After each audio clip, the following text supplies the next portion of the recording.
Hello friends, कैसे हैं आप सब लोग। तो आज के सेशन में हम डिस्कस करेंगे एनसीटीई से रिलेटेड कुछ कॉन्सेप्ट और उसके कुछ एमसीक्यूज, जैसे कि हमने कल एनसीईआरटी के वीडियो में किया था। तो मैं पूरी उम्मीद करती हूँ कि आपने वो वीडियो देख लिया होगा, और अगर नहीं देखा है तो आप जाके देख सकते हैं। तो चलिए स्टार्ट करते हैं आज का वीडियो। करते हैं इसकी स्थापना के बारे में। तो इसका ठीक है, पहले नाम को देख लेते हैं। हिंदी में इसका फुल फॉर्म है राष्ट्रीय अध्यापक शिक्षा परिषद, और इंग्लिश में हम N stand for national council for teacher education. National council for teacher education, ये फुल फॉर्म काफ़ी इंपॉर्टेंट है, एग्जाम में आते हैं। और इसकी जो स्थापना की गई थी वो आपका की गई थी 17 अगस्त 1995 को। अब इसमें देखो, एक डाउट आता है, सबसे पहले उसकी बात करते हैं कि 1993 है या फिर 1995 है। ठीक है, तो 1993 क्या है, पहले इसको देखते हैं। 1993 का ये एक्ट है, इसको किसको, जो एनसीटीई है, इसे राष्ट्रीय अध्यापक शिक्षा परिषद अधिनियम 1993 एनसीटीई एक्ट के तहत स्थापित किया गया था। लेकिन इसने काम करना कब स्टार्ट किया, इसको कब मान्यता मिली, 17 अगस्त 1995 में। ये ऑटोनॉमस बॉडी बना था। एक्चुअल में था क्या पहले, मैं आपको बताऊं, 1973 की ये बात है। 1973 में भी एनसीटीई था, लेकिन तब ये एक संस्था के रूप में काम नहीं करता था। ये एक असंवैधानिक संस्था के रूप में टीचर्स एजुकेशन के लिए और अन्य कामों के लिए ये काम करता था। बाद में फिर इसको 1993 में एक्ट बना के 1995 में इसको एक ऑटोनॉमस बॉडी बना दिया गया है। तो अगर आपके एग्जाम में ये क्वेश्चन आता है, सीधे सीधे अगर क्वेश्चन आता है कि एनसीटीई की स्थापना हुई थी, तो आपका डायरेक्ट आंसर होगा 1995। अगर क्वेश्चन आता है, हालांकि ये क्वेश्चन नहीं आता कि कौन से एक्ट के तहत की गई थी, तो एक्ट में आपका आंसर होगा 1993। ठीक है, और इसका जो मुख्यालय है वो नई दिल्ली में, हेडक्वार्टर है इसका नई दिल्ली में, न्यू दिल्ली। यहाँ पे लिखा हुआ है न्यू दिल्ली। इसके बाद अगर जो 1973 वाली मैंने बात करी थी उसको देख लेते हैं कि 1973 तक क्या था। एनसीटीई एक असंवैधानिक संस्था थी। एक ऐसी संस्था थी, गैर संवैधानिक संस्था थी। ये क्या करती थी 1973 तक, 1973 में यह केवल एक सलाहकार निकाय के रूप में काम कर रही थी। ठीक है, कोई भी इसके पास कोई भी कानूनी अधिकार नहीं था, वैधानिक अधिकार नहीं था। जैसे आजकल है ना कि एनसीटीई कहीं भी किसी भी कॉलेज को बंद करवा सकती है, अब उसके पास इतनी पावर आ चुकी है। तो पहले ऐसा नहीं था। इसके पास अध्यापक शिक्षा में सुधार और निगरानी के लिए कोई वैधानिक अधिकार नहीं था। ये काम जरूर कर रही थी, ये हेल्प कर रही थी, लेकिन इसके पास कोई भी कानूनी अधिकार नहीं था। फिर 1993 में जब इसे एक्ट बनाया, उसके बाद जाके इसके पास कानूनी मान्यता आई, कानूनी अधिकार आया, और अब वर्तमान समय में ये एक ऑटोनोमस बॉडी के रूप में काम कर रहा है ऑल ओवर इंडिया। ये एक राष्ट्रीय समिति है, केंद्र सरकार का एक प्रोग्राम, एक प्रोग्राम नहीं कहेंगे, ये अपने आप में ही एक ऑटोनोमस बॉडी है जो टीचर्स एजुकेशन के लिए काम करती है।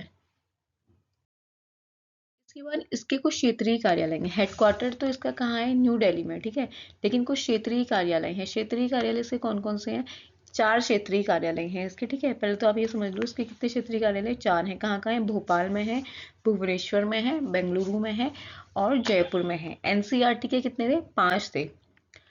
अब सबसे पहले इसके उत्तर क्षेत्रीय कार्यालय की बात करते हैं, जिसको एनआरसी या फिर नॉर्दर्न रीजनल कमेटी भी बोला जाता है। ये आपका जयपुर में है, राजस्थान।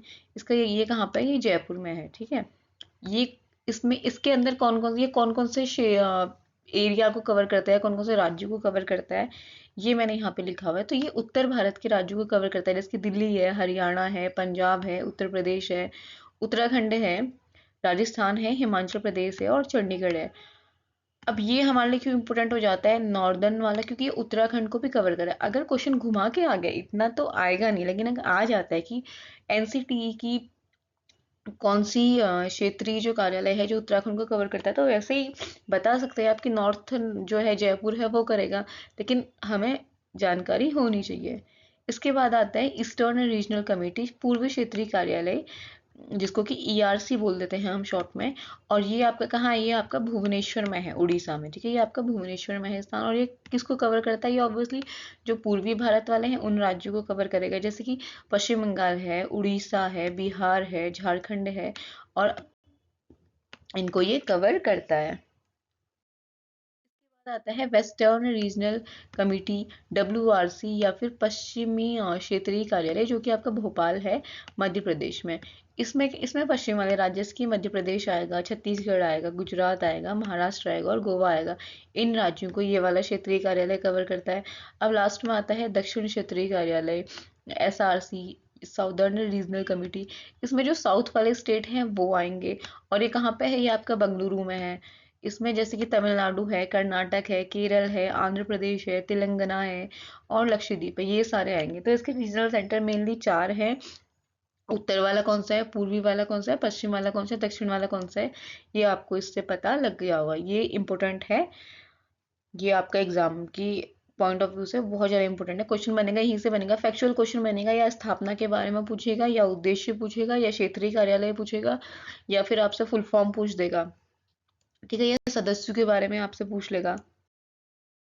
के मुख्य उद्देश्य क्या है, किसके, एनसीटी के मुख्य उद्देश्य मेनली जो अध्यापक शिक्षा है, टीचर्स एजुकेशन है, उसकी गुणवत्ता सुधारना, उसकी क्वालिटी को मेंटेन करना इसका मेन उद्देश्य है। और जो भी शिक्षा संस्थान है आपके, जैसे कि मेनली ये BEd, DLEd, MEd, इन पे मेनली फोकस रहता है। तो जो भी इंस्टीट्यूशन ये करवाते हैं, BEd, DLEd, ये सारी चीज़ें जो इसमें करवाते हैं, उनके लिए दिशा निर्देश तैयार करता है। और जो भी पाठ्यक्रम है वहाँ का और प्रशिक्षण मॉड्यूल है, ये एनसीटी के जो नॉर्म्स के अकॉर्डिंग है, उसके अकॉर्डिंग तैयार होता है। इसके अलावा ये मान्यता देता है अनुसंधान और प्रशिक्षण में सुधार के लिए मानक स्थापित करना।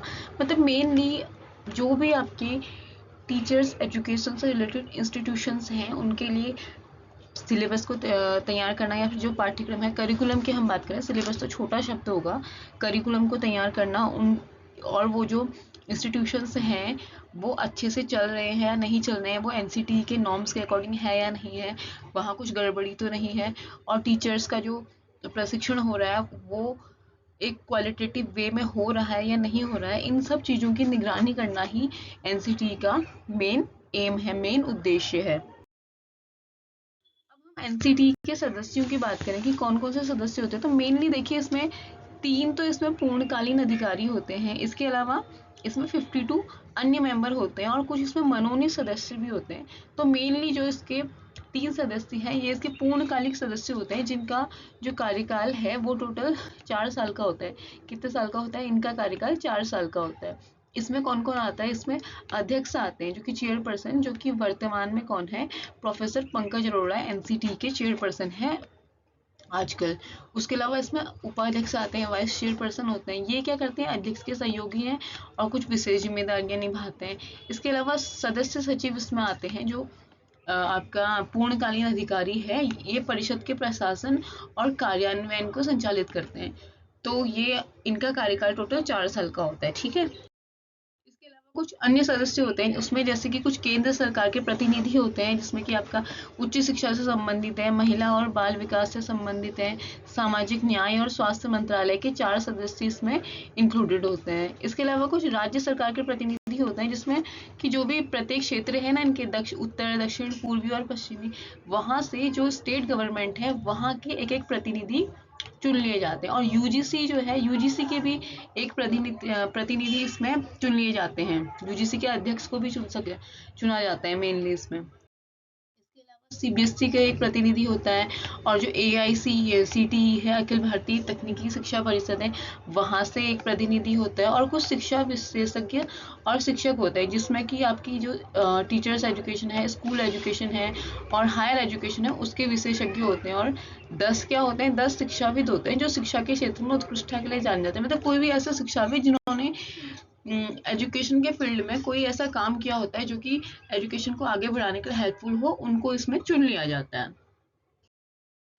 अब हम बात करेंगे एनसीईआरटी के उद्देश्यों की। एनसीईआरटी के मेन उद्देश्य क्या है, किस पे फोकस्ड है, तो शिक्षक शिक्षा का विकास, ऑब्वियसली नाम से ही हमें पता लग रहा है।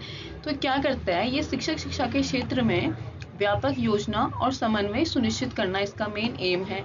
इसके अलावा उच्च गुणवत्ता वाले शिक्षक, ठीक है, क्वालिटेटिव शिक्षा के तैयार करने के लिए जरूरी संसाधन और प्रशिक्षण को प्रदान करना इसका उद्देश्य है। कि जो भी चीज़ें चाहिए, जो इंस्टीट्यूशंस हैं जो एक शिक्षक को तैयार कर रहे हैं, उस टीचर की क्वालिटी को बढ़ाने के लिए जो चीज़ें चाहिए वो चीज़ें कौन प्रोवाइड करेगा, एनसीटी प्रोवाइड करवाएगा और गुणवत्ता भी सुनिश्चित करेगा। नेक्स्ट जी हाँ, गुणवत्ता सुनिश्चित करना, शिक्षक प्रशिक्षण पाठ्यक्रमों के लिए गुणवत्ता मानकों को निर्धारित करना। कौन करता है मानक निर्धारित, एनसीटी करता है। और इसके अलावा अध्यापन और प्रशिक्षण संस्थानों में नवाचार और आधुनिक तकनीकों को बढ़ावा देना। बीएड का कॉलेज है कोई, वहाँ पे आपको आईसीटी पढ़ाना, आईसीटी से रिलेटेड कोई टूल्स चाहिए, उसका करिकुलम चाहिए, कौन बनाएगा, एनसीटी ही बनाएगा। वहीं अगर स्कूल एजुकेशन में नवाचार और जो आधुनिक तकनीक है वो चाहिए, वो कौन लेके आएगा, वो एनसीईआरटी लेके आएगा। ठीक है। इसके बाद मान्यता और नियम। मान्यता और नियम जैसे कि डीएलएड वाले संस्थान हैं या फिर बीएड है, एमएड है, इन सभी को मान्यता प्रदान करना इसका काम है। और जो शिक्षा संस्थान है उसके लिए आवश्यक योग्यता और आधारभूत संरचना सुनिश्चित करना, इसका कि बैचलर ऑफ आर्ट्स वाला बच्चा वहाँ पे आएगा या 12th पास बच्चा एडमिशन लेगा, जो भी गुणवत्ता जो भी नॉर्म्स होंगे वो एनसीटी निर्धारित करेगा। और जो टीचर पढ़ा रहे हैं वहाँ पे, उन टीचरों के लिए नॉर्म्स और उन टीचरों के लिए स्टैंडर्ड भी आपका एनसीटी ही प्रोवाइड करेगा। शिक्षा नीति का समर्थन ऑब्वियसली करना ही पड़ेगा, तो राष्ट्रीय और राज्य शिक्षा नीतियों के कार्यान्वयन में योगदान देना और अध्यापक शिक्षा के लिए नीति निर्माण में मार्गदर्शन देना। इसके अलावा अनुसंधान और विकास भी इसका एक उद्देश्य है। किसके क्षेत्र में, टीचर्स एजुकेशन के क्षेत्र में अनुसंधान, नवाचार और विकास को प्रोत्साहन देना।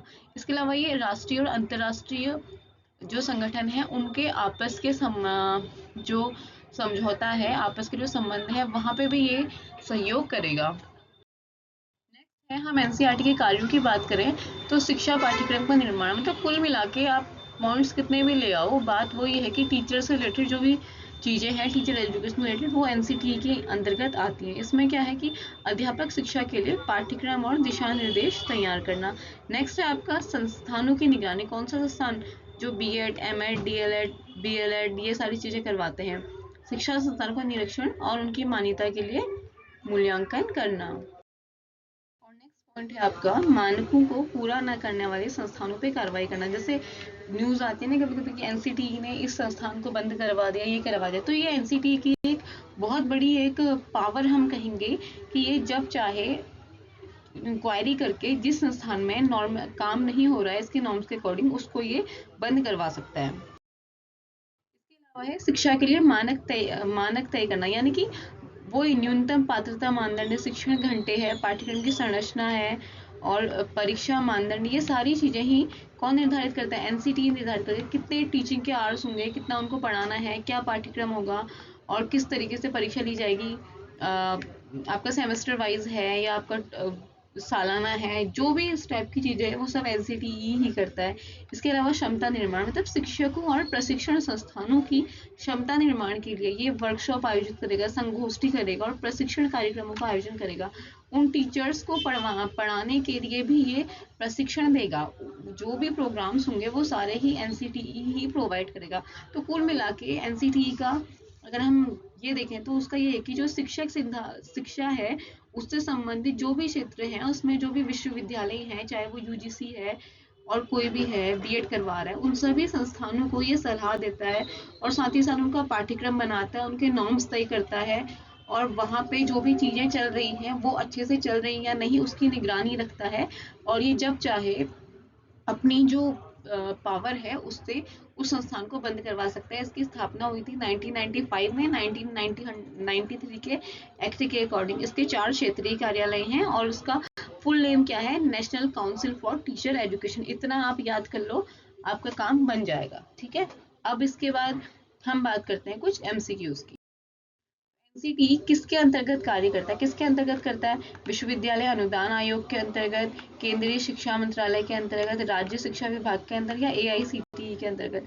तो बहुत सिंपल क्वेश्चन है, ये काम करता है केंद्रीय शिक्षा मंत्रालय के अंतर्गत। ऑप्शन नंबर बी हमारे यहाँ पे सही होगा। अगला क्वेश्चन देखते हैं, एनसीटीई के कार्यों में कौन सा शामिल नहीं है। ठीक है, ये क्या कह रहा है, कौन सा शामिल नहीं है कह रहा है। ठीक है, मान्यता प्रदान करना, तो मान्यता प्रदान करना तो है। पाठ्यक्रम और दिशा निर्देश तैयार करना, ये तो इसका काम है। शिक्षा नीति तैयार करना, संस्थानों का निरीक्षण करना, तो निरीक्षण करना तो इसका काम है, लेकिन शिक्षा नीति तैयार करना इसका काम नहीं है। तो सही क्या होगा हमारे यहाँ पे, ऑप्शन नंबर सी, क्योंकि ऑप्शन नंबर सी गलत है। शिक्षा नीति ये तैयार नहीं करता है, शिक्षा नीति केंद्र सरकार और जो भी शिक्षा मंत्रालय होता है उनके आपसी समन्वय के आधार पर तय की जाती है। नेक्स्ट है हमारा एनसीटी के जो अधिनियम है 1993, उसमें कुल कितने अध्याय हैं? तो इसमें टोटल 4 अध्याय हैं और 32 धाराएं हैं, 32 धाराएं। ऑप्शन नंबर बी यहाँ पे सही होगा, 4 अध्याय और 32 धाराएं। अगला क्वेश्चन, एनसीटीई किसे मान्यता देने के लिए उत्तरदायी है? किसे है भाई? मेडिकल कॉलेज को, इंजीनियरिंग कॉलेज को, शिक्षण प्रशिक्षण संस्थान या फिर पॉलिटेक्निक को? तो बहुत सिंपल है, ये है आपका ऑप्शन नंबर सी यहाँ पे सही है, शिक्षक प्रशिक्षण संस्थान। एनसीटीई किसे मान्यता देता है? शिक्षक प्रशिक्षण संस्थानों को मान्यता देता है, उनकी क्वालिटी सुधारने में हेल्प करता है और उनके लिए नॉर्म्स बनाता है। एनसीटीई के तहत कौन सा पाठ्यक्रम आता है? बीएड आता है, एमएड आता है, डीएलएड आता है या उपरोक्त सभी? तो ये तीनों ही इसके अंतर्गत आते हैं, ये सभी शिक्षण प्रशिक्षण पाठ्यक्रम है, इन तीनों को ये मान्यता प्रदान करता है। ऑप्शन नंबर डी हमारा सही है। क्वेश्चन है, एनसीटीई अधिनियम किस वर्ष संसद में पारित हुआ? यहाँ पे अधिनियम की बात हो रही है, ठीक है, अधिनियम किस वर्ष पारित हुआ? तो अधिनियम हमारा कब हुआ था? 1993 में हुआ था। ऑप्शन नंबर सी सही है। एनसीईआरटी का मुख्यालय कहाँ स्थित है? हेडक्वार्टर कहाँ है इसका? दिल्ली में।